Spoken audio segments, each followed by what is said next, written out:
ইমন পড়িয়ার বাবা মাননীয় পীযূষ বাবুর হাতে স্মারক তুলে দিচ্ছেন আমাদের মাননীয় চিত্তরঞ্জন মাইতি মহাশয়, আমাদের পূর্ব মেদিনীপুর জেলার অন্যতম আইনজীবী। স্যার একটু তুলে দেন স্যার, এদিকে বসুন।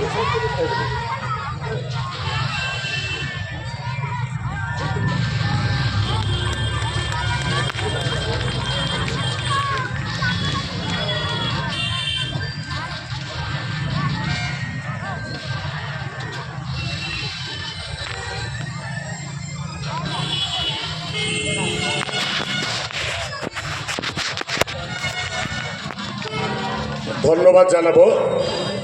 মেডেল দিয়ে সম্মাননা জ্ঞাপন করছেন আমাদের মাননীয় চিত্তরঞ্জন মাইতি মহাশয়। মেডেলটা কোথায়? মেডেল ব্রোঞ্জের মেডেল স্যার, ব্রোঞ্জের মেডেল স্যারের গলায় পরিয়ে দেবেন। আমাদের ইমন পড়িয়ার গলাতে এটা আমাদের